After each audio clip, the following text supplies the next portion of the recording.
Until midnight, this is Perth Tonight with Chris Isley on 882 6PR. I reckon on that story about the fake psychologist, Richard summed it up beautifully. Sick babies with baby cancer. Unbelievable. That sums it up beautifully. Ben Aylett joins us. Crikey, looks like he stepped in from summer. You been outside yet? Yeah, I've been outside, in and out the office all day, actually. Still in his Hawaiian shirt. It's good to see, mate. Good to see you keep up the uniform. Yeah, I've got to keep it up. Even though, arguably, you're not dressed for winter. Well, I've got the T-shirt underneath, so yes, I am. Yeah, so it's all good. There you go. Up By here the for way, thinking, mate. if you have any technical issues with your technology, whatever your technology may be, this is a man to have a chat to. benaylett.com is the website. 1L, 2 T's and Aylett. That's where you'll find all of his contact information.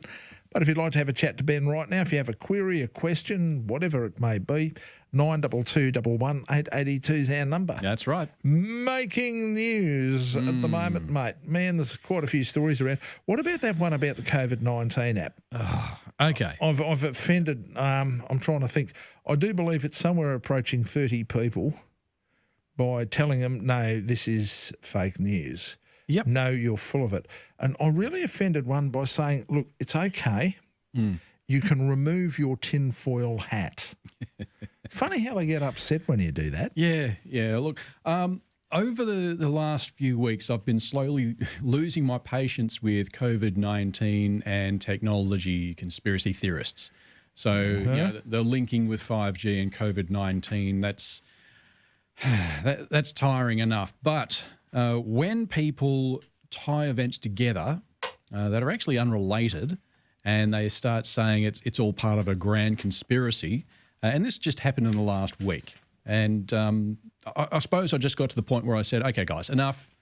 This is now no longer funny, cute, amusing. Yeah, we're not laughing. You're actually proving that evolution is a crock. Yep. We're devoluting and you're contributing to it. Yeah, and it's also scaring people that really don't need to be scared, and it's sowing distrust where it really doesn't need to be. So what I'm talking about is people posting this conspiracy theory on social media about a link between an outage. Now, the outage, according to the conspiracy theorists, the outage happened because the government sneakily installed a COVID-19 tracking feature on our smartphones. All right? Right. So, and we saw a glitch in the matrix, which was in the form of an outage. Now, this is a classic Tinfoil hats on? Yeah, carry on. Okay, yeah. Well, everyone, just relax a bit, unscrew the tinfoil hat. It's what we call in the business a coincidence. So, God, now there's a word I've heard before. Yes, incidents that seem that are unrelated but happen at the same time. Which somebody then chooses to relate because it suits the narrative that they're trying to run at that time. Yes, all right. So let's break it down. The COVID-19 updates. Yes, if you go to your phone and you have a look at the settings, be it iOS or Android, it is going to have a new mention around COVID-19 tracing API or tracing features. This is an API or a programming tool that's been developed by Apple and Google. They've actually worked together on this one, which is pretty cool, to provide a bunch of tools for people developing authorised apps. Now, that's very important, authorised apps. So they've actually got to be approved by the government of choice. So if I was to try and develop a COVID-19 tracing app, I would actually have to get the blessing from the government, in particular the Department of Health, saying, yes, Ben's doing the right thing, and we endorse it. So it's not just making an app and slapping it up on the App Store. It's actually got to be approved by your government. So there's that. Now, this API also allows us to create an even better COVID tracing app. So if we're lucky, I think we would be very, very lucky to see the government redo the COVID Safe app to incorporate this API, because it is better at power management. It doesn't need to be left running all the time. And it also lends itself well to a decentralized application. So that way it doesn't need to store information on a central server. It's all kept on the local phone, thus adding to your security. So, yeah, the COVID-19 thing, yes, it got installed. No, it's not a surprise because it was actually announced by Google and Apple around mid-April. Yep. So if this has surprised you, you haven't been paying attention, or you simply forgot that this was a thing. Or you don't know and believing the crap that's posted on the internet is more plausible for whatever reason. Yeah. All right. So now we can talk about the outage. It comes in two parts. Part one is the outage itself and what actually happened. This happened in the United States. It happened with one particular telco who had a failure in some of their routing network, and by sheer dumb luck or some misconfiguration, the failover network, so the network that fires up when the original network goes down, that failed as well. And that resulted in a... So in other words, the backup failed. The backup failed. Put in crude terms, that's what happened. Yes. Backup failed. And as a result, a lot of these telco subscribers couldn't get to the popular websites, i.e. Facebook, Google, Microsoft Office, all those sorts of things. And what do? Well, that's when we get to part two. They start tweeting about this outage, these problems they're having getting to these sites on social media. So Facebook, Twitter, LinkedIn, Instagram, wherever, they start saying, hey, I can't get to this, big forks to you, Facebook, because, you're down. And enough people tweet about it, and it's picked up by a service called Down Detector. You can also find it under AussieOutages.com. Now, what these sites do is that they aggregate social media signals, so tweets, posts, that sort of thing, and they collate it and they say, all right, we're seeing a lot of activity of people saying that Facebook is down. Therefore, we think Facebook is down. And so they just plot it on a curve. They say, okay, we're getting lots and lots of tweets and social media posts that Facebook is not working. Therefore, we'll show it on this graph. When people go to Down Detector, they aren't cognizant of the fact that it is based on social media, not actual performance. So Facebook was never down. Microsoft was never down. It was actually the telco that all these people were tweeting about. Somehow, I don't know how they managed to go from being disconnected on telco and then finding another way. They probably just went on another way and found Wi-Fi or just another service to get online and complain about it. And so that was a bit of a furphy as well. So there we have it. That is kind of the perfect storm. This all happened around about the start of the week, and people unfortunately put 2 and 2 together and came up with 5.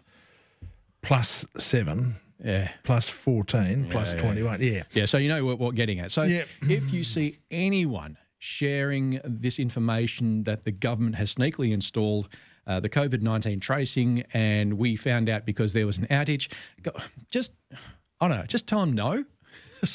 I suppose electronically slap them around the head and shoulders and say, you guys got it wrong. Maybe even refer to God, Ben, you website. should see how people go psycho. They just don't want to believe it. It's like, I have to believe that somehow the evil government's done this. Yeah. It's like, really? And that brings me to my third point. The government's behind it. Guys, come on. You've seen how some of the government projects are turned out. Have you seen how it turned out with the census? Have you seen how MyGov has been operating? Yeah, come on, These are the self-same people you believe are quite able to create the ultimate sneaky app. Yeah, and a lot of the people say... they're just not that good. They're not that good. And a lot of people who say big conspiracy theory being executed by the government have never been project managers in their life. Well, they have. They've been a manager of conspiracy project. The thing... Chicken Little Incorporated. Yeah. Yeah, those people are managers of that. The thing about conspiracy theories is, though, it is an easy way for people to wrap up things happening around them. They can't explain it logically, so they decide to go for a fabricated reason for why it happened. It's not at all factual. It just ties up the loose ends for them so they don't have to think about them anymore. Unbelievable. If you're going to post anything to social media, please, for your own sake, if not for the sake of your friends and family, just double check what you're saying. Maybe for posting fake news, we need to start a campaign to bring back the cat o' nine tails. Yeah, probably a bit extreme. But look, if everyone just fact checked, a bit extreme goes well though, Ben. Occasionally, or mate, if you some of see the something- stuff. Have you seen? I should show you some of the abuse I copped for suggesting it. Yeah. It's like, we are committed to this. Yes. How dare you question it? Well, maybe because it's not right. Yeah, exactly. Yeah. And I've also had people sort of say, look, Ben, I thought you were an intelligent man. Isn't it? Well, yeah. I mean, and this is the same script that conspiracy theorists read from. They always try to compliment your intelligence and then they insult your intelligence. Yeah. It's like, if you've done it for as long as I have, you get to see the patterns pretty quickly. Yeah, but it's also the fact that so many other people get misinformed. There are plenty of people who jump on social media and you see them reading that. And at one stage I said, I can't believe people are posting this nonsense. Yeah. And it's not true. And I said, it really grinds my gears. A few people got upset with me. Yeah. Yeah, it does. That was along the lines of that post from that fellow called Jason Jordan, who was actually quite a smart one. That one. Yeah, and he detailed that there wasn't a problem as well. Yep. Once again, people get upset. Yeah. You know something, getting upset with people doesn't make it right. No. And what's more, if you're wrong, all you have to do is fact check. And if you're unsure of something, if you read something and think, gee, that's interesting, Yeah. but you can't fact check it, you can't verify it, other than your best mate. Mm-hmm. And I can assure you, just because your best mate says it's the case, it's not necessarily the case. Yep. If you can't verify it, don't repost it. Absolutely, yeah. It may be Wait until you sensational. can verify it, or it comes from somebody like Ben who can verify it.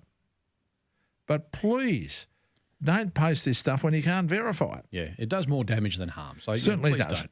92211 speaking of damage and harm and all the rest of it, if your technology is damaged or harmed, or you just simply want to know something, Ben is the man to ask. 92211 The Footy is live on your radio again this Thursday. It's a good-looking kick. Well, would you? He threads the needle perfectly. When the Swans clash with the Dogs. Open goal square. He's got another one. Join Brad Hardy, Shane McInnes, Matt Granland and David Schwartz live from 5:30 as two exciting teams go head-to-head at the SCG.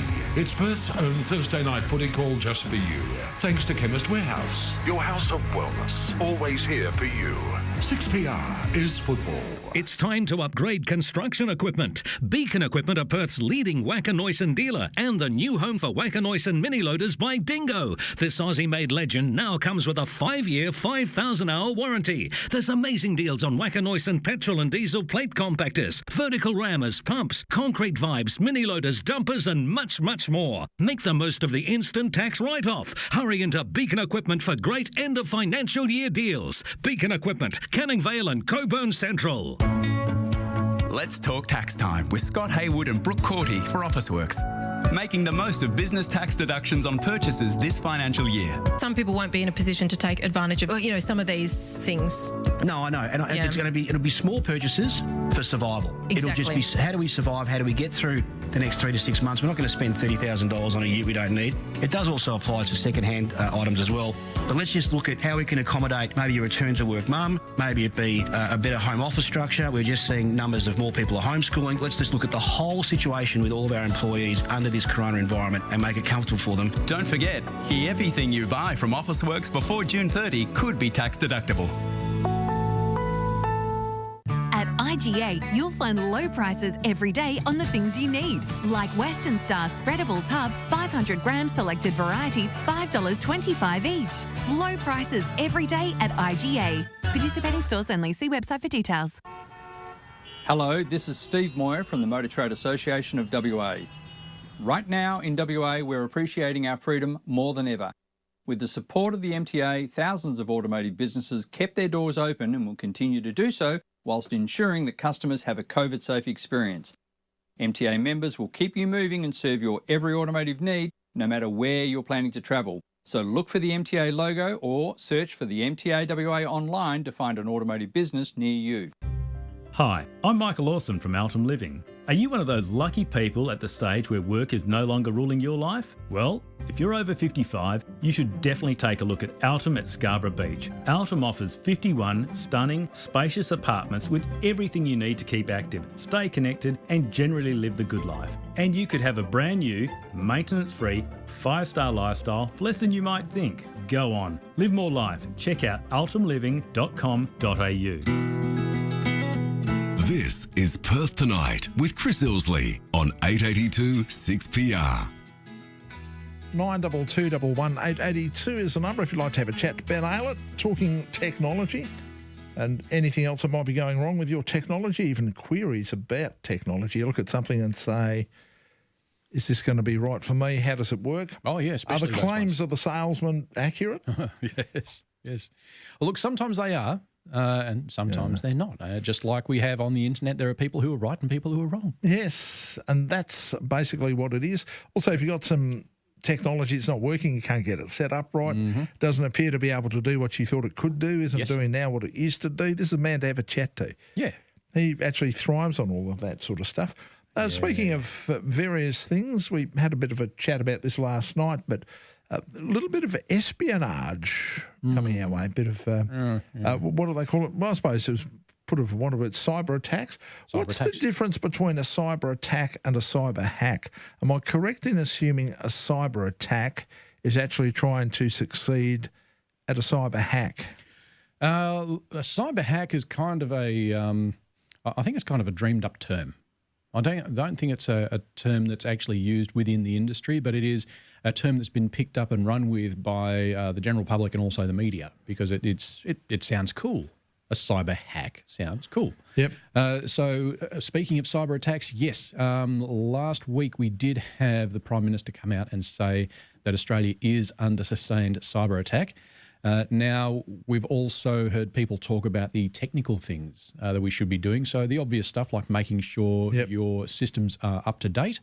But what I think we also need to talk about is what we can do as individuals when it comes to protecting ourselves and, by extension, our country from cyber attack. Okay. So we can talk about the attacks first. So they are coming from a state-sponsored entity. Yep. Which we almost certainly know is China. Yeah. Well, the Prime Minister and the intelligence community have declined to actually point fingers. Of course they have. They're not going to point fingers, but lots of other people who are involved inside have. Everyone knows it's China. So, yes, a lot of speculation that it was China. But the reason why that the intelligence community and the politicians are declining to point the finger is because attribution is, first, difficult to prove with concrete evidence, and second, incredibly hard to walk back should you be wrong. So it's something that it's really hard compared to conventional war. So conventional war, you see a missile or a bomb flying from point A to point B, you can quite easily say, it came from there. With cyber attacks, those attacks can and are often routed through other compromised systems.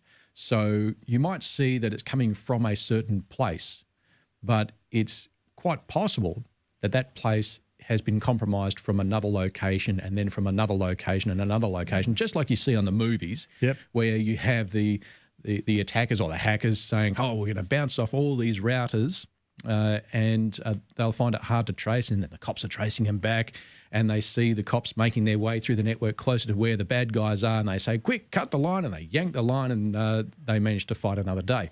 It's very similar-ish to that. It's kind of an over-dramatised sort of explanation of how that all works. Yep. So that's the attribution thing taken care of. Now, what can you do as an individual when it comes to dealing with the attacks? The attacks are part technical, where they are probing systems and trying to find vulnerabilities and flaws to get into computers. So the first thing we should be doing, obviously, is making sure that everything is up to date. Make sure you're running Windows 10 with the latest security pack updates. If you're using Mac or iOS or Android, also make sure you're running the latest version possible. The second thing is when they can't get through using the technical method, they then start using things called social engineering or phishing, or in this case, spear phishing. Spear phishing is a lot like phishing, which is spraying out heaps and heaps of emails with the hope that somebody clicks on a link and then their computer is compromised. Spear phishing is very targeted, where they know who they are going for. They know the sort of people that this target deals with, and then they impersonate that party, which increases the likelihood of them actually hitting the link and getting compromised. And actually, the rate of success is incredibly high. So we have to be very, very vigilant when it comes to dealing with emails, especially if they seem to come from someone we know. See, private operators are always going to be the weakest link. Yeah, and that's the thing. And especially if somebody else gets compromised and it appears to come from a friend. Yep. And I say, oh, that's from Ben. I trust Ben. Yeah. That's when you get caught out. Exactly. So what we should be doing, if you, like, say you receive an email from me and I say, hey, something's happened, you've got to change your password, click this link or open this file, what you should be doing is picking up the phone and calling me and saying, hey, Ben, did you send me this? Don't reply to the email to ask, hey, Ben, did you send me this? Because now the bad guys are that clever that they are actually compromising my email account, and they're redirecting any email that's sent to me to another email that they're monitoring. And so they see the email come in from you saying, hey, Ben, did you send me this link? And then the bad guy simply replies, yes, I sent you the link, sent you the link or the file, just open it or click the link. And it looks like it's coming from me. So it's verifying within that email chain. So we have to be very, very careful with the way we verify emails. And it's best done in a fashion we call out of band, which is if you receive it by email, you do it by phone call, text message, social media post, or whatever. So, gotcha. Yeah. Find another way to verify that email was actually sent to you. And also, don't get complacent. If you are running a small business, don't think to yourself, oh, I'm a tiny target. I won't be hassled by the hackers. Wrong. If you're a part of a supply chain, so if your business supplies another larger business with a service and they supply another business with a service, you are a target. If they work out that you're a part of a network or a supply chain and their target is somewhere in that supply chain, they are going to be going for you as well as the big target because you already have that a trust established up your supply chain. What about private individuals? I can see how businesses could get caught out. Private individuals are liable to think, perhaps arguably more justifiably, nobody's going to be interested in me. I don't deal with anyone. I'm not part of any supply chain. They won't care about me. Well, the thing is, you kind of are a part of a supply chain. Whether you're a consumer or a supplier of whatever, your identity lends some sort of weight to that level of trust. So, yes, you may be an individual, but you are an individual that holds some sort of weight or authority to another individual who might have a link to a business, a part of a target. You've got to understand that these attackers are very well resourced. They've got time and money to burn, and they are determined. And they are willing to jump through a dozen hoops to get to that one sweet, juicy target that they're going for. And I can be sure they are going for educational institutions where they can steal intellectual property. Businesses that have got international dealings or have got major shareholdings within Australia, and they are usually exploited for financial gain. Government departments, because of course. And then we have the critical infrastructure. So transport, telecommunications, water and power. If they can affect any one of those critical infrastructure components or a part of their supply chain. Mate, I feel like I'm watching Die Hard 4.0 here. We're going to have a fire sale, you reckon? A fire sale? No. If we're all smart and we all work together on this one and we verify everything before we do it, don't just blindly trust, always verify, we can actually make the job a lot harder. One also hopes our intelligence services are working against these people too. Oh, yeah. Yeah, you can be absolutely sure that if they're not, I'd be very upset. Yeah. No, I am absolutely certain that they are working very hard, not only within their own organisations, but with other private organisations. So the level of cooperation between cybersecurity companies and also major players in the economy, the cooperation is actually very high because we've all got a common goal. Yep. It's a problem, though, isn't it? Something that's very, very easy to discount. And I guess part of the problem is, unlike just about anything else you can imagine, it's unseen. It's only when what has been done reveals itself that you start to realise it's happened. But it's not like, for example, the act of, say, breaking into somebody's house. Somebody is physically doing that. You could see them. You could physically catch them and stop them at any point. Yeah, it's tangible. This is completely intangible. It is just simply happening in the virtual world. But the ultimate outcome is very, very real. Absolutely. And when you are attacked, and if they do succeed in attacking, there's a very good chance you're not going to find out for quite some time.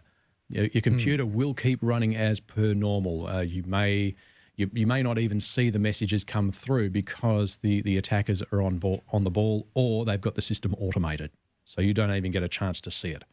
So it's really, really important for everyone out there at the very outset to be careful. And we have to be careful all the time, because all it takes is for the attackers to get it right once. Yeah, it's interesting, isn't it? Don't ever reply, because they know straight away your email's a live address, don't they? Yep. All right, time's up. Look at that. Flies when you're having fun. I had some very interesting topics, though. Sure did. Don't forget Ben's contact information on benaylett.com. 1 L, 2 T's in Aylett, benaylett.com. That's where you'll find all of Ben's contact information, his phone numbers and all sorts of interesting articles and the whole bit. And, mate, we'll have a chat again next week. I'll catch you then. Or in the meantime, stay warm. Yes. It's Millsy and Baz here. Don't miss Kim Hagdorn with all the latest breaking sports news every morning just after 7:45. We clearly expect McKenna to stay away from the game for quite some time, and given that he's been into the community and he's breached the AFL protocols, he probably should get a month to 6 or 8 weeks suspension for what he did by going to open houses, etc., having been told quite clearly you cannot do that sort of thing. And Haggers will take your calls every morning. Tell him what you think. Kim Hagdorn on breakfast every morning just after 7:45.